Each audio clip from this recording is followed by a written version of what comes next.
Esto es Ven, síguelo. Un enfoque práctico de las Escrituras con Adrián Diarte, Damara Durán y Eduardo Vadillo. Comenzamos. Cuando el Señor reveló Doctrina y Convenios 45, la llamó para la alegría de los santos.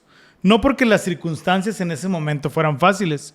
De hecho, en esta revelación, a pesar del título, el Señor habló de tiempos difíciles, de peligrosos y de obscuridad. Y Damara, ¿qué tiene eso de felicidad? Pero también dio esperanza cuando dijo, porque de cierto os digo que soy la luz que resplandece en las tinieblas. Prometió que Él abogaría ante el Padre por nosotros, que su convenio seguiría avanzando y que su gloriosa segunda venida sería una realidad. A pesar de los desafíos, las promesas de Cristo siempre son fuertes. Él no solo observa tu esfuerzo, te prepara, te fortalece y te acompaña.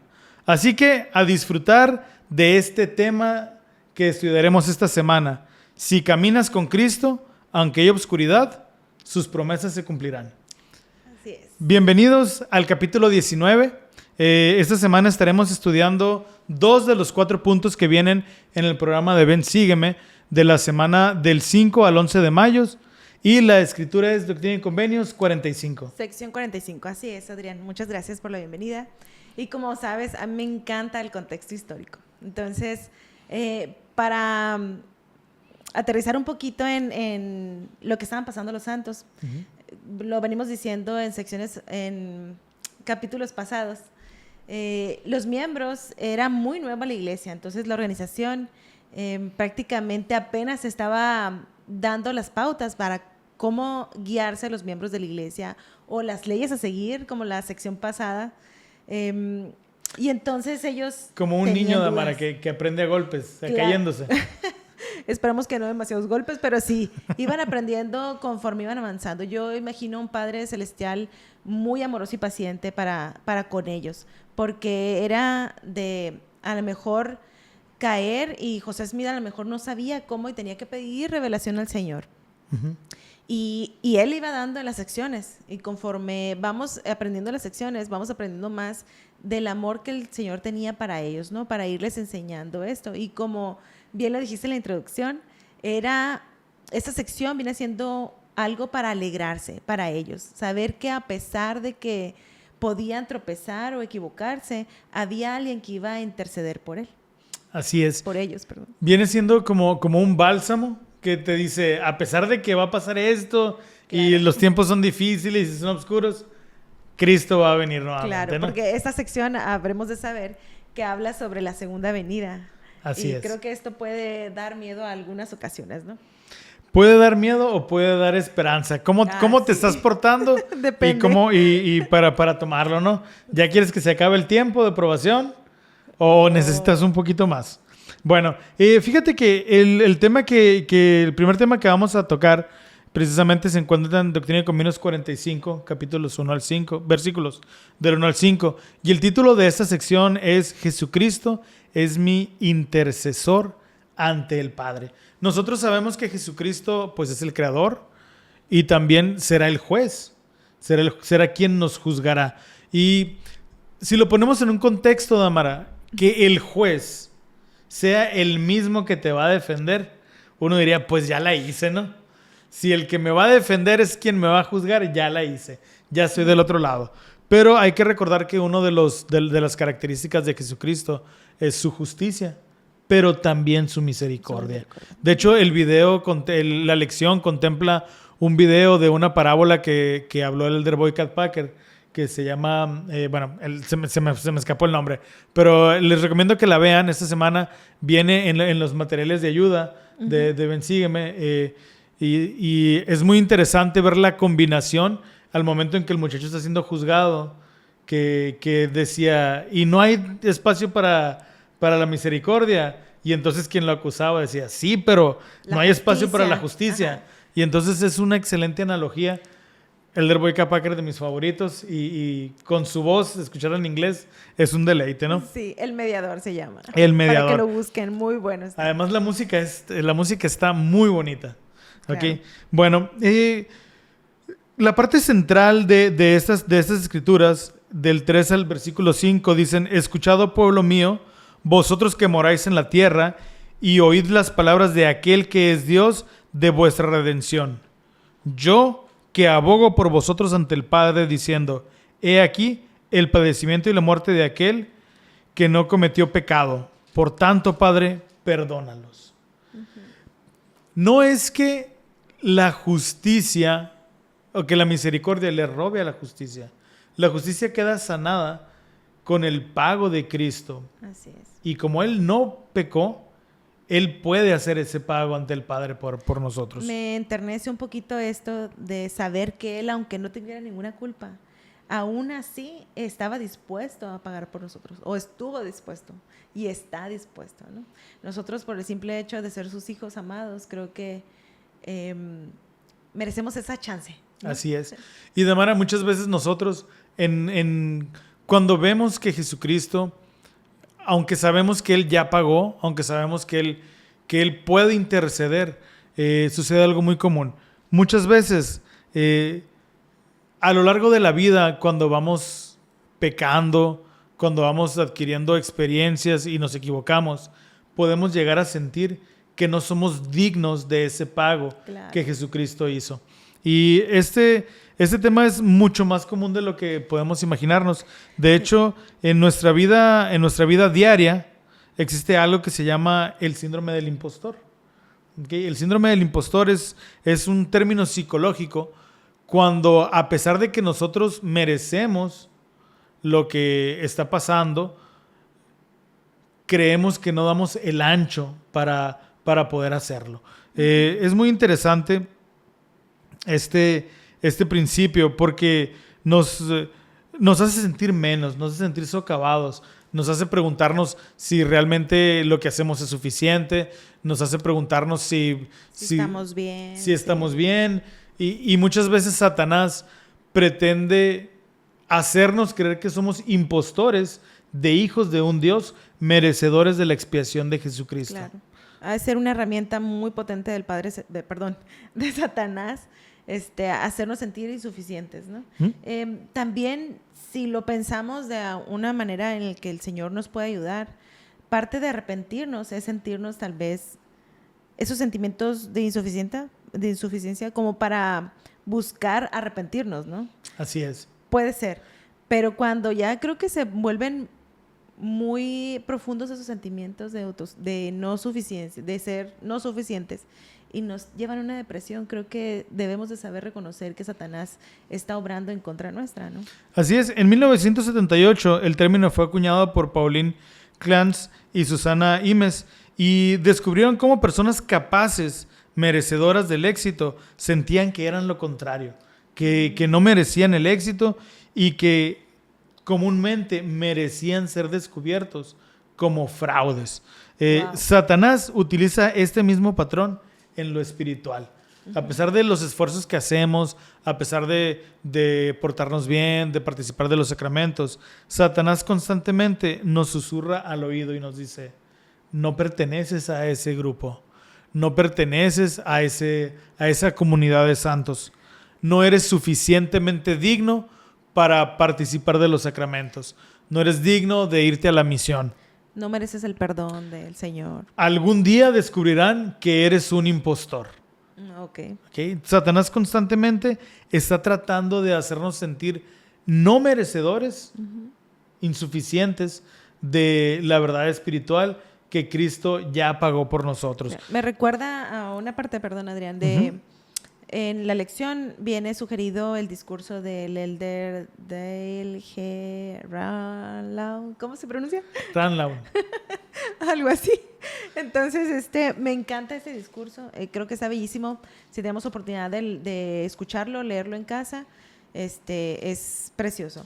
Y viene para que hagamos la diferencia entre cómo nuestro Padre Celestial y Jesucristo nos ayudan, que son parte de nuestro consuelo cuando nos equivocamos.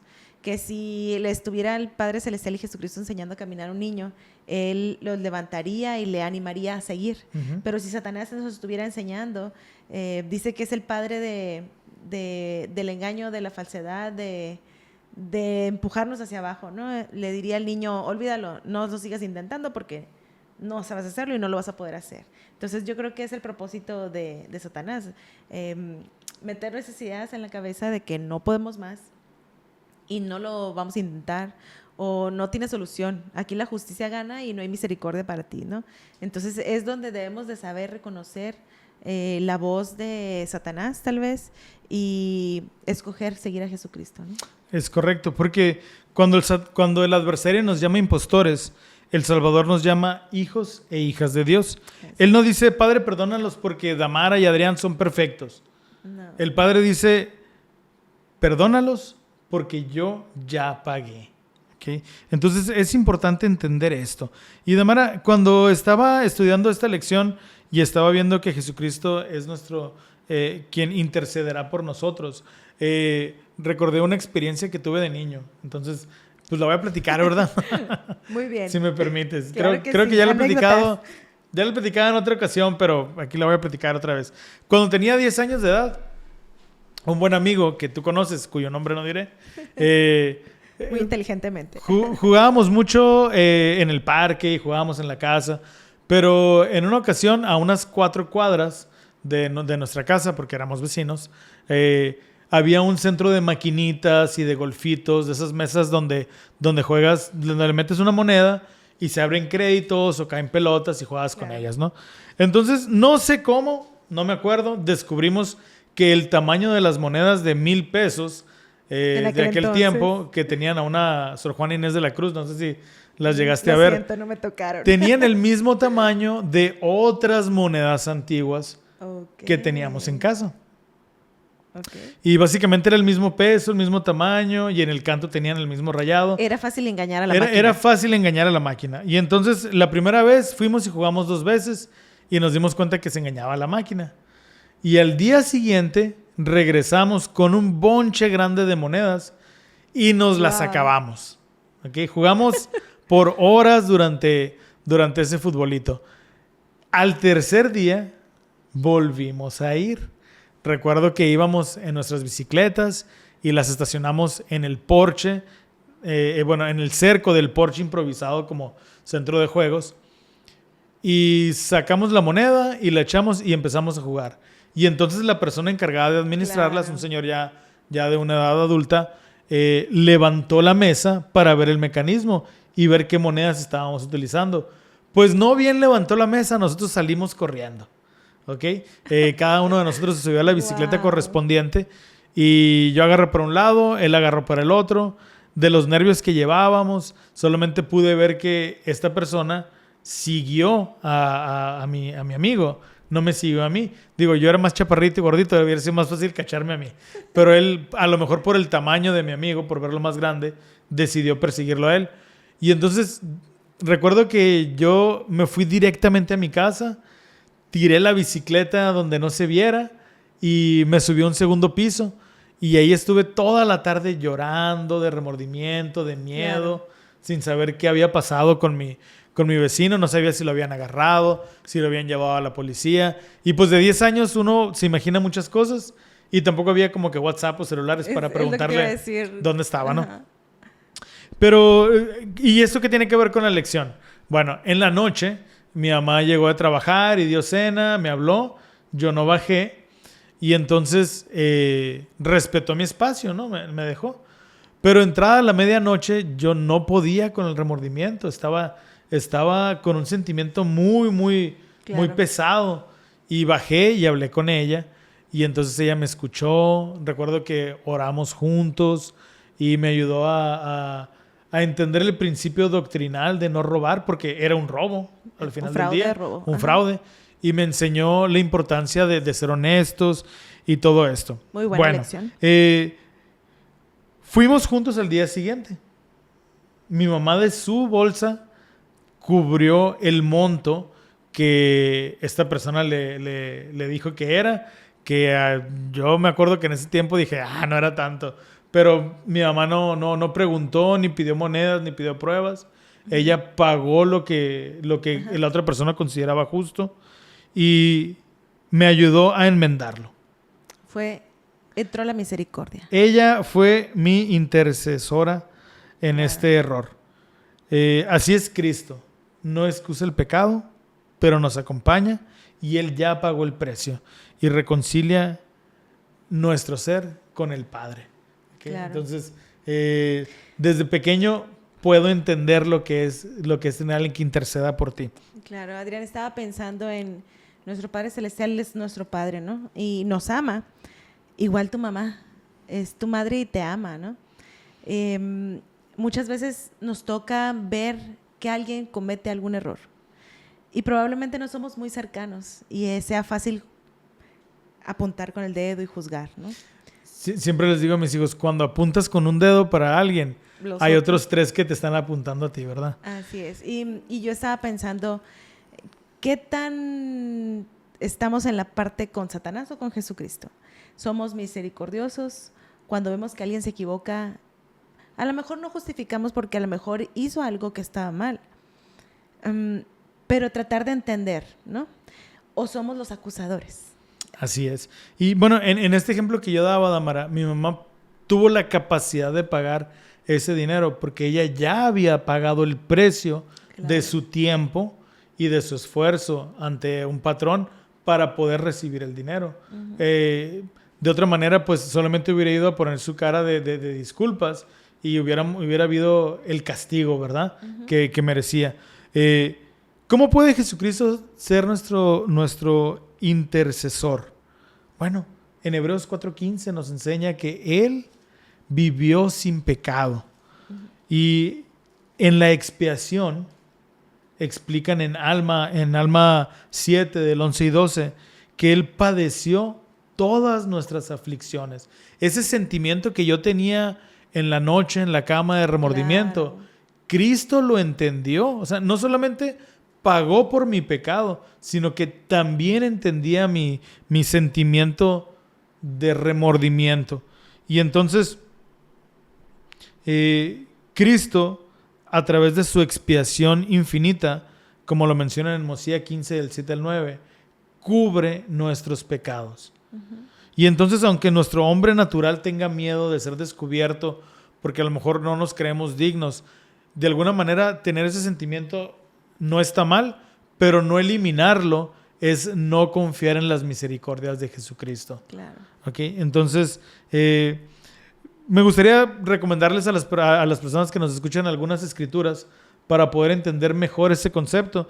En 2 de Nefi 2, del 8 al 9, dice que Cristo intercederá por todos los que crean en Él. En Mosía 15, del 7 al 9, nos dice que Jesús es nuestro abogado ante el Padre, literalmente nuestro abogado. Moroni 7, 27 y 28, Él ministra a los que ejercen su fe en su nombre. Y Doctrina y Convenios 29, 5 nuevamente nos repite que Él aboga por los fieles. Entonces, a veces pensamos que ese sentimiento de que somos perdonados, esa revelación nos va a llegar como un trueno, así un relámpago bien fuerte. Debemos recordar que la voz del Espíritu muchas veces es una brisa suave, uh-huh, que apenas y se siente, pero en cuanto la sentimos, nos da paz, nos da tranquilidad, nos da una sensación de frescura y de descanso. Entonces, hay que recordar que si tú estás dispuesto a escuchar, el Señor está dispuesto a hablarnos. Así es. Ahorita que dijiste que el Señor aboga por los fieles, creo que es algo que lo menciona la sección. Debemos de estar dispuestos a seguirle, a ser sus discípulos, y ser sus discípulos son quienes siguen sus mandamientos, ¿no? Y Él pondrá el resto. Yo recuerdo mucho una lección de cuando éramos niños, bueno, lo daban en la primaria, ¿no? Me tocó a mí, uh-huh, donde nos ponían un puente. Y claro, que por más que nos esforzáramos por vivir más cerca del Padre, ese puente para llegar hacia el Padre Celestial no estaría muy completo por nuestra imperfección de seres caídos. Pero Jesucristo vendría a ser esa parte, ¿no? esa parte que intercedería por nosotros para llegar hacia nuestro Padre Celestial, ¿no? Pero siempre y cuando seamos sus discípulos, que Así sigan es. sus mandamientos. Y Damara, ¿a ti alguna vez te ha pasado que has sentido este síndrome del impostor? Sí, claro que sí. A ver, cuéntanos una historia. Pues sobre todo con los llamamientos, ¿no? Nos suele pasar que no nos sentimos que estamos dando, somos suficientes, no somos suficientes y Satanás es muy fácil engañarnos, ¿no? Con los llamamientos, recuerdo claramente una vez eras obispo tú y me pediste ayuda para una clase, entonces yo no me sentía... El mismo domingo, ¿verdad? Sí. Bueno, eso no lo hagan, por favor. No, no lo hagan. Creo que aquí mi hermano confiaba mucho en mí porque en ese entonces tenía el llamamiento de ser maestra de escuela dominical de los jóvenes. Entonces faltó por alguna cuestión que siempre llega a pasar, claro, que falta un maestro. Y era el maestro de los adultos. Yo llegaba a un barrio en el que había puro exobispo, expresidente de estaca, estaba Elder Montoya en el barrio. Entonces sí sentía demasiado así responsabilidad, entonces yo no me sentía suficiente. Pero recuerdo que te dije que me iba a preparar muy bien para la siguiente, pero siempre, que de hecho uno de mis últimos llamamientos que tuve fue servir como maestra de escuela dominical para adultos. Y recuerdo sentirme muchas veces no suficiente, que no iba preparada. Y terminaba a veces llorando de ver el milagro del Señor siempre hablado por medio de su Espíritu. Tal vez la clase se daba con los hermanos porque es la instrucción de uno guiarlo, pero las clases eran las más hermosas, la verdad. Y uno se da cuenta que el Señor a lo mejor intercede también en esas partes, o su Espíritu, y es ellos quienes enseñan, no tanto el maestro, sino el Espíritu que se siente en la clase por medio de Él, ¿no? Entonces, el Señor siempre está ahí para ayudarnos, ¿no? Bueno, pues tocando el tema del siguiente punto, viene un punto ahí que me encanta y que no me gustaría pasarlo de alto. Lo dijiste en la introducción. El Señor habla sobre la segunda venida y vienen partes en las que a lo mejor son muy fuertes y si lo explicamos a nuestros hijos en una noche de hogar, tal vez podrían como asustarlos un poquito, pero tú decías algo muy importante, si no estamos preparados, pues nos va a dar miedo. En la clase hay un video muy padre del presidente, Russell M. Nelson. ¿Lo viste, Adrián? ¿O te ha tocado verlo? Me ha tocado verlo. ¿Nos puedes relatar un poco? Pues él nos da el consejo para ayudarnos a afrontar aquellas cosas que en otros momentos nos puedan dar temor, ¿no? Ajá. Que es esta parte donde él va en un avión y que explota un motor y bueno, parecía que ya iba a acabar su vida, ¿no? Y la gente se veía entrar en un pánico y él se sentía tan tranquilo y yo sé que él es un hombre, bueno, por eso es nuestro profeta, ¿no? Pero es así como va a pasar, a lo mejor vamos a tener mucho miedo o a lo mejor queremos desear hacer otras cosas, ¿no? Pero para no sentir ese miedo, la clase nos indica algo muy importante, que es esta parte de permanecer en lugares santos. Y bueno, se me fue el título de esta parte es ¿Puedo estar en lugares santos y no ser movido? Entonces, para ti, Adrián, ¿qué es un lugar santo? Un lugar santo es donde yo puedo... bueno, esa es mi definición, ¿verdad? Claro, claro. Es un lugar donde Muy puedo respetable. vivir mis creencias de una manera que le agrada al Señor. Así es. Muy bueno. A lo mejor podemos expandir un poquito más nuestra idea de un lugar santo en esta clase, o igual en sus casas pueden repasarlo tal vez en una noche de hogar y ver esto. En Doctrina y Convenios, la sección 45 menciona lo siguiente, en el versículo 31-32 dice: y vivirán hombres en esa generación que no morirán hasta que vean una plaga arrasadora. Ya nos ha tocado vivir algunas en la historia, ¿no? Porque una enfermedad desoladora cubrirá la tierra. Pero mis discípulos estarán en lugares santos y no serán movidos. Pero entre los inicuos, los hombres alzarán sus voces y maldecirán a Dios y morirán. Bueno, suena fuerte, ¿no? Pero Suena muy asustador. tenebroso. Pero es así, las bendiciones vienen o el Señor las recalca aquí por permanecer en lugares santos y no ser movidos. Me encanta que la lección para la parte de los niños, me gusta mucho leerla porque lo explican tan fácil de aprender. Y dice, ¿qué es permanecer en lugares santos y no ser movidos? Y dice que es escoger el bien pese a las circunstancias, ¿no? Entonces, en algún momento de mi juventud nos preguntaron esto mismo, ¿qué era permanecer en lugares santos? Y bueno, antes de seguir con lo que a mí me enseñaron en aquel entonces, Adrián, ¿un lugar puede ser un lugar santo solamente? ¿Un lugar específico? Yo creo que pueden ser muchos, ¿no? Dependiendo del contexto que le des. Definitivamente las escrituras nos enseñan que los templos o los lugares elevados, las montañas, lugares donde los profetas se alejaban para hablar con Dios, pues podría ser lo primero que se nos ocurre como lugares santos. Ya en un contexto más actual, el templo, la capilla y también nuestro hogar, como lo enseña Doctrina y Convenios. Así es. De manera muy, muy personal, yo tengo otros 3 lugares que para mí son santos, porque he podido hablar con Dios y he podido expresarle, derramar mi corazón y recibir revelación.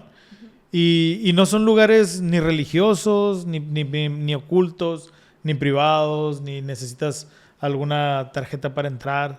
Es ahí, en la naturaleza, donde muy seguramente miles de personas pasan, pero para mí cada vez que voy, realmente mi corazón arde, Okay. porque recuerdo por qué son santos, Creo ¿no? que ibas a decir algo, pero ahorita te sigo. Entonces, no nos vamos a limitar a un área geográfica, Uh-huh. sino tal vez intentaste decir donde mora el Espíritu Santo. Bueno, donde yo puedo sentir el Espíritu Santo, ¿verdad? Dijiste algo importante, arde mi corazón. Y es la forma en que muchas veces el Espíritu Santo se comunica con nosotros o nos hace saber que es algo correcto, ¿no? Y en Doctrina y Convenios 45 menciona en el versículo 56 y 57, dice, ¿los tienes por ahí, Adrián? Sí, 56 y 57 Sí. dicen, y en aquel día cuando yo venga en mi gloria, se cumplirá la palabra que hablé ¿Parábola? acerca de las 10 vírgenes. La parábola que hablé acerca de las 10 vírgenes. Porque aquellos que son prudentes y han recibido la verdad y han tomado al Santo Espíritu por guía y no han sido engañados, de cierto os digo que estos no serán talados ni echados al fuego, sino que aguantarán el día. Así es. Vamos a tomar ahorita como referencia la parábola de las 10 vírgenes, pero me encanta el versículo 57, porque aquellos que son prudentes, ¿qué es ser prudente, Adrián? A ver, ¿qué es Yo ser no soy prudente. Buen ejemplo. No es cierto. Pues alguien prudente es alguien que a pesar de las circunstancias no actúa de una manera que la demás gente lo llamaría normal. Por ejemplo, un niño muchas veces dice la verdad sin filtros. Uh-huh. Y eso es imprudencia porque puede llegar a incomodar a las personas, ¿no? Claro.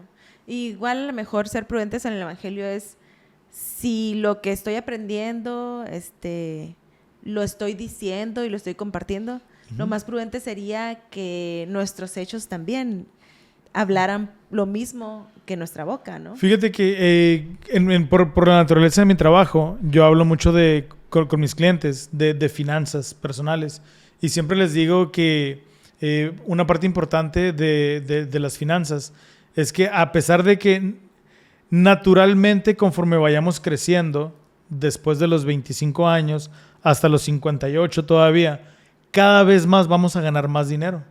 Okay. ¿Y qué sucede, Damara, cuando ganamos más dinero? Gastamos más dinero. Lo prudente es vivir con lo suficiente ahorrar y cuidar los excedentes, ¿verdad? Claro. Y sucede lo mismo con esta parte de las vírgenes, ¿no? Así es. Y bueno, continuando con el versículo 57, dice, y han recibido la verdad y han tomado al Espíritu Santo por guía. Entonces, cada domingo, recibimos a lo mejor una porción del Espíritu Santo. Recibimos la verdad cada mejor domingo de testimonios decimos que esta es la iglesia verdadera. No sé, me vienen esos sentimientos, ¿no? Que aprendemos del Espíritu Santo también. ¿Y por qué somos prudentes con estas verdades, Damara? Porque las agarramos y no las soltamos, las guardamos para cuando en nuestra vida las necesitemos. Claro. Las ponemos en práctica. Y deberíamos de hacerlo, ¿no? Pero claro que el Señor comprende que somos seres imperfectos y a veces lo oímos y sale a veces nada más, ¿no? Por eso es la importancia de recordar. Y precisamente también en la lección viene algo, un llamamiento que se le dio a uno de los hermanos, que no se me viene ahorita a la mente el nombre, pero de ser historiador, ¿no? Para poder recordar las cosas que aprendemos por medio del Espíritu. Y usamos el Espíritu Santo como guía, dice en el versículo 57. Y no han sido engañados. De cierto os digo que estos no serán talados ni echados al fuego, sino que aguantarán el día. Entonces, ¿habrán circunstancias difíciles en nuestras vidas? Sí. Tal vez nos tocará ver muchos problemas o muchas enfermedades de salud, ¿cómo es la palabra? Bueno, ahí lo dice, desoladoras, ya me acordé. Pero, no te rías, Adrián. Pero es desolador que no te acuerdes de la palabra. Sí. Lo siento. Pero el Señor promete que nosotros vamos a sobrellevar esas dificultades. Si tomamos el Espíritu Santo de guía. Entonces, bien decías tú que un lugar santo para ti era donde te permite sentir que arde tu corazón, perdón. Entonces, porque sientes el Espíritu. Y en mi juventud les decía que hablábamos sobre este tema y un líder nos dijo que donde pudiera morar el Espíritu Santo, iba a ser un lugar santo. Probablemente en un salón de clases donde derramo mi corazón para que me vaya bien en el examen por el que tanto estudié y que puedo sentir el Espíritu, pueda ser un lugar santo.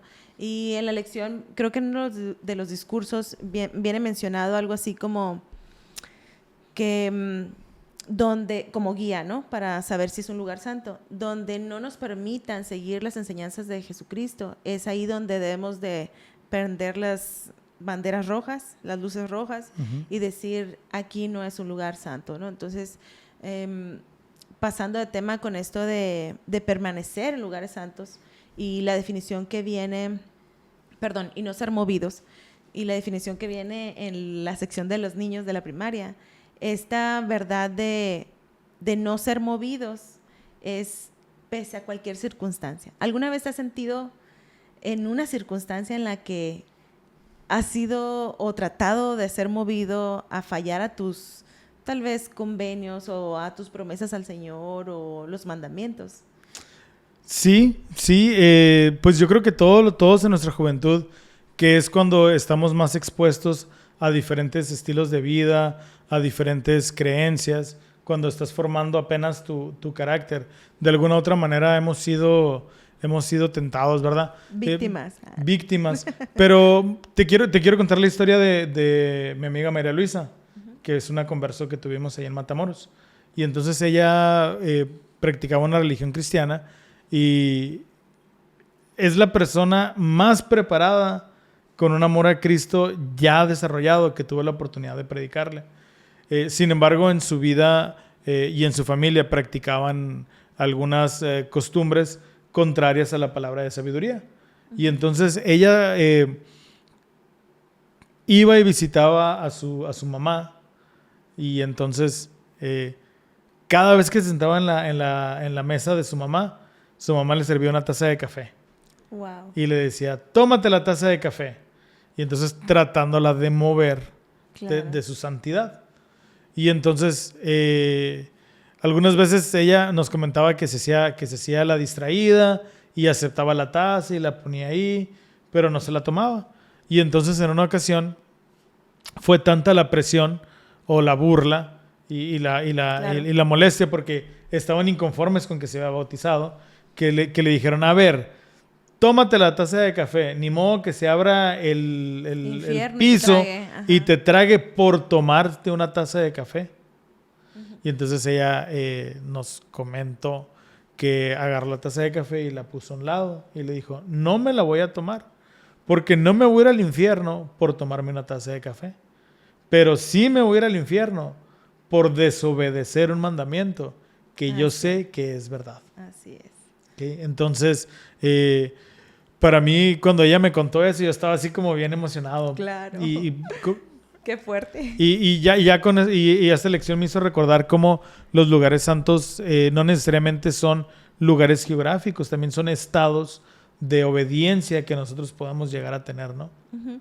Lo comparo así como, pues un lugar santo es un templo, pero si nosotros respetamos los convenios que hemos hecho con el Señor y tratamos de verdaderamente nuestro cuerpo como el templo que es, entonces se vuelve nuestro cuerpo un lugar santo, ¿no? Automáticamente. Sí, y bueno, también algo que me llama la atención es ¿por qué se les llama lugares santos? Volviendo nuevamente a la analogía, esos lugares santos en las Escrituras eran montañas, eran lugares elevados y las personas tenían que hacer un sacrificio físico, emocional, psicológico para poder llegar hasta la montaña. O sea, igualmente nosotros hoy en día tenemos que elevarnos de lo parejo, del mundo, y tenemos que estar en una posición nuestras normas elevada en nuestras normas, en conductas, en nuestras decisiones. Y entonces, una vez que estamos allá, ya podemos establecer una comunión con Dios y podemos hablar como cualquiera habla con su compañero y recibir respuesta, ¿verdad? Entonces, cuando tú sientas que estás viviendo en circunstancias similares, ese puede ser un lugar santo. Uh-huh. Adrián, ¿tu casa es un lugar santo? Mi casa es un lugar santo porque en ella mi esposa y yo pedimos revelación a Dios para guiar a nuestros hijos. ¿Cuándo deja de ser un lugar santo nuestra casa? Cuando hay gritos, cuando hay enojos, probablemente cuando está muy sucia también. Yo no me imagino al espíritu ahí brincando entre ropa, ¿verdad? Claro. Y entre trastes sucios. Creo que puede ser una guía tal vez para unos, pero igual creo que el Señor comprende esa parte de que ellos siguen siendo niños. Pero cuando nosotros hacemos sentir el amor a nuestros hijos por medio del respeto, no haciendo más gritos porque a lo mejor está desordenada la casa, uh-huh. Creo que la misericordia del Señor entra a ese hogar y puede permanecer el espíritu ahí. Claro, pues recordemos que El Salvador nació en un establo donde había animales. Exacto. Y donde los animales no pues perfecto, hacían ¿no? sus necesidades. Sí. Y no puedo imaginarme un lugar más santo en ese instante, ¿no? Que el lugar donde están haciendo El Salvador. Así es. Entonces a lo mejor podemos sentirnos frustrados porque sentimos que en nuestra casa no se está viviendo lo ideal que el mundo dice, ¿no? Que claro que no estamos peleados con la limpieza, debemos de tener un lugar ordenado, se nos invita a hacer eso porque eso llama al Espíritu Santo. Damara, ya hemos visto cuáles son los lugares santos, pero ¿cómo podemos no ser movidos? Cuando estaba leyendo esta parte de la lección, a mí me gusta mucho el mar. Ajá. ¿Okay? Y entonces, cuando tú estás en la orilla de la playa, te puedes parar y entonces llegan las olas y si tú mueves los pies, te vas hundiendo. Ajá. Y entonces esa misma arena en la que vas poniendo tus pies, te va deteniendo. Entonces ya vienen olas más fuertes y tú estás bien anclado. Entonces, yo creo que una de las maneras en las que nosotros podemos permanecer en los lugares santos es anclándonos.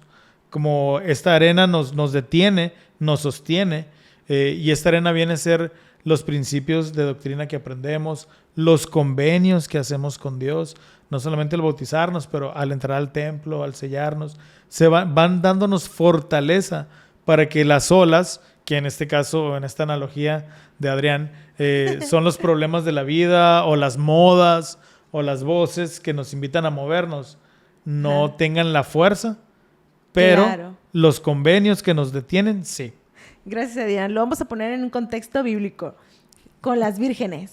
Okay. Las gotas, eso que dijiste, que cumplir los mandamientos, pulirlos cada vez más, es llenar nuestra bandeja o lámpara uh-huh. de aceite, ¿no? Entonces, me parece algo muy curioso con las 10 vírgenes. Pues sabemos que 5 eran preparadas y 5 eran pues las insensatas, imprudentes.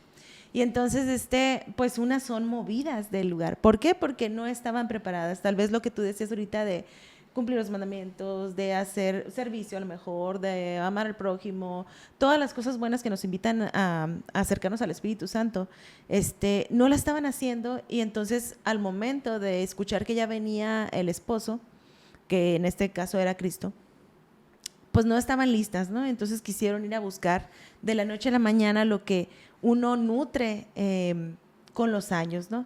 Que claro que no es imposible. Lo hemos visto con hermanos recientemente que se bautizan y que son muy poderosos en el Evangelio y que llenan fácilmente su lámpara a lo mejor, ¿no? Y no necesitan ser movidos porque ya se anclaron sus pies para que las olas no los movieran, ¿no? Haciendo una combinación. Y entonces me parece muy curioso que cuando se le pide a José Smith que haga la traducción de la Biblia, él, al traducirla, creo que de la Biblia de Santiago Rey, a la traducción que hace José Smith, Santiago Rey dice a las vírgenes que no las conozco, y les cierra la puerta, ¿no? Pero en la traducción de José Smith cambia un poco esto al no me conocen. Uh-huh. Entonces, yo te platicaba hace unos momentos de que esto es súper importante porque el Padre Celestial nos conoce y nos ama. Quien debe de conocerlo somos nosotros. Anclar nuestros pies, claro. Buscar estas partes de nutrir nuestras lámparas, permite que lo conozcamos más y entonces en algún momento no ser movidos cuando vengan las pruebas fuertes, tener un lugar santo a nuestro alrededor, con nuestras familias, hacer de un lugar que a lo mejor no es muy santo, convertirlo en un lugar santo por nuestras acciones, ¿no? Y entonces es ahí donde probablemente vivamos una vida más alegre, más feliz, más contenta y nuestras dificultades a lo mejor ni se noten, porque vamos a vivir tan bien, tan cerca al Señor, que las dificultades no nos van a hacer sentirnos un fraude. Correcto. Puede ser. Y eso me encanta, ¿no? Me encanta saber que el Señor es nuestro intercesor. Que Él intercede. Él intercede entre el Padre, gracias. Ando muy trabada hoy, pero que Él tiene el poder, ese poder maravilloso de poder salvarnos, ¿no? De destrabarnos. De destrabarnos, así. Muchísimas gracias, Damara, por tus pensamientos y por habernos ayudado con esto. La lección toca algunos otros puntos muy interesantes. Tú tocaste de alguna manera también lo que es la segunda venida. Y también la lección nos habla acerca de cómo el Evangelio es un estandarte de las naciones. Y también que Sion es donde nosotros estemos. La lección es muy bonita, es muy interesante y queremos invitarles a que el ver este video no sea su estudio doctrinal, sino sea a lo mejor un complemento o alguno puedan ver otros puntos de vista claro. o enriquecerse, pero enriquecer no es lo mismo que reemplazar. Queremos invitarlos a que tengan su estudio personal y su estudio en familia y que puedan pues hacer de la voz del Espíritu su maestro y su guía. Así es. Y pues a nosotros nos sirve mucho, si tú estás viendo este video, que te puedas suscribir al canal para que te salga cada semana que posteemos un video y que puedas comentar en el espacio de los comentarios qué es lo que más te ha gustado de esta lección. Y te invitamos a que si llegases hasta este punto puedas comentarnos con un emoji. Un estandarte, una bandera. Una banderita. Sí. Muy bien, me parece bien una banderita. Y puedas comentarlo ahí para saber cuántas personas pues llegan hasta este punto. Damara, muchísimas gracias. Gracias a ti. Nos vemos en la próxima lección, la próxima semana. Así es. Muchísimas gracias. Esto fue Ven, síguelo. Un enfoque práctico de las Escrituras con Eduardo Vadillo, Damara Durán y Adrián Diarte. Hasta la próxima.